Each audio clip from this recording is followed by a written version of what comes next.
আল্লাহ তাআলা সকলকে কবুল করুক, বলেন আমিন। আরো জোরে বলেন আমিন। মহান রব্বে করিমের শুকরিয়া আদায় করছি, যেই মালিক দীর্ঘ ১.৫ যুগ পরে উন্মুক্ত পরিবেশে স্বাধীনভাবে কোরআনুল কারীমের কথা বলার মতো সুযোগ করে দিলেন। আসুন আমরা সেই মালিকের দরবারে শুকরিয়া আদায় করি, শুকরিয়া গুজার করি।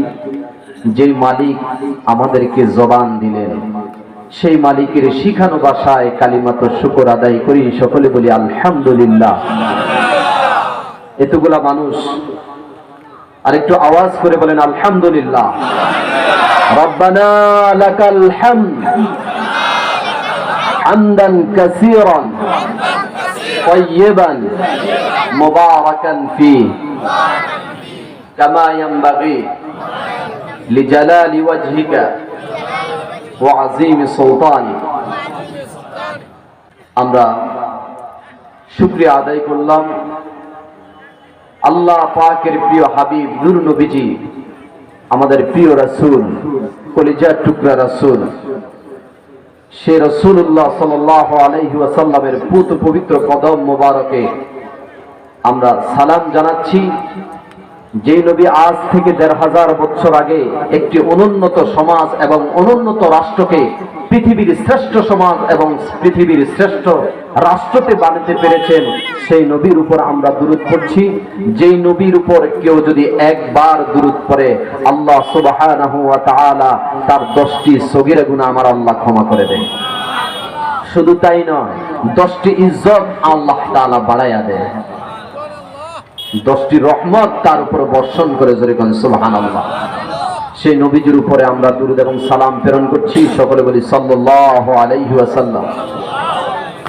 শুহাদায়ে কেরামদের আত্মার মাগফিরাত কামনা করছি, যারা দ্বীনের জন্য, ইসলামের জন্য শহীদ হয়ে কবরে চলে গেলেন। আমরা তাদের জন্য ফরিয়াদ করছি, মালিক তুমি সকলকে শহীদ হিসাবে কবুল করো, বলেন আমিন।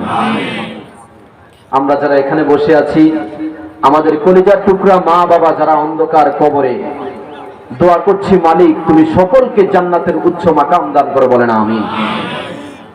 শুকরিয়া আদায় করলে কার লাভ? নিজের লাভ। কার লাভ? জোরে বলেন। শুকরিয়া আদায় করলে কার লাভ? নিজের লাভ, আল্লাহর কোনো লাভ। আর শুকরিয়া আদায় না করলে নিজের ক্ষতি, আল্লাহর কোনো ক্ষতি।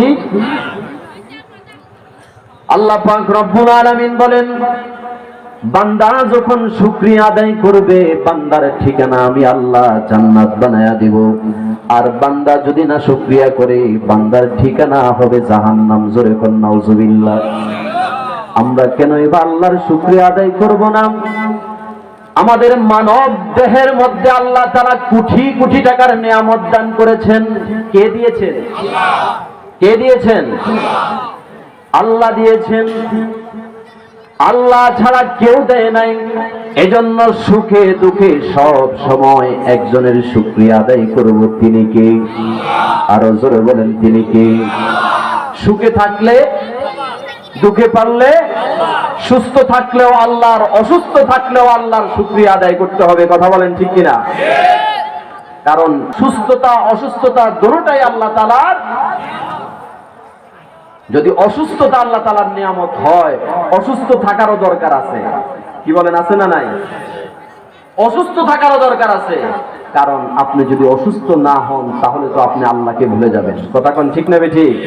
যেই ফেরাউন, এই ফেরাউনের কোনোদিন সর্দি কাশি হাসি পর্যন্ত আসে নাই।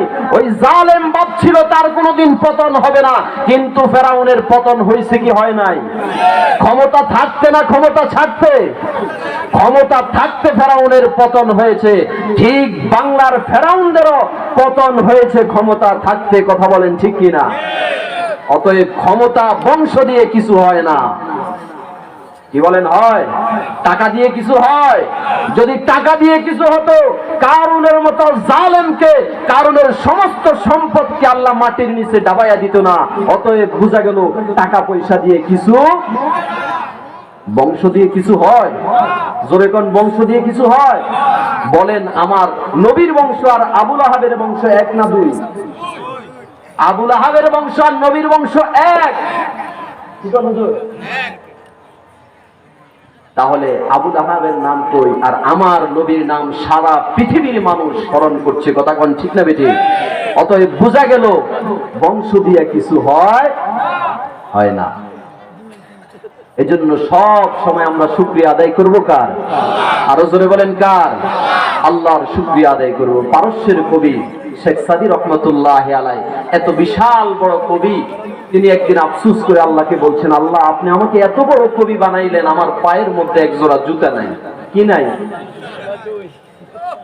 শেখ সাদী রহমতুল্লাহ আলাই মালিককে বলছে, মালিক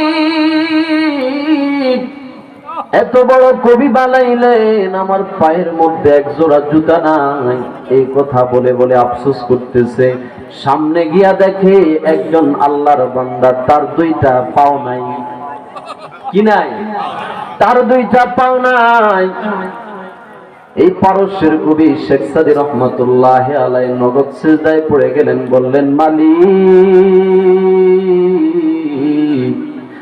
আমার পায়ের মধ্যে সামান্য জুতা নাই, এজন্য আমি আফসোস করি। দুনিয়াতে তো এমন মানুষ আছে যার দুইটা পাও নাই।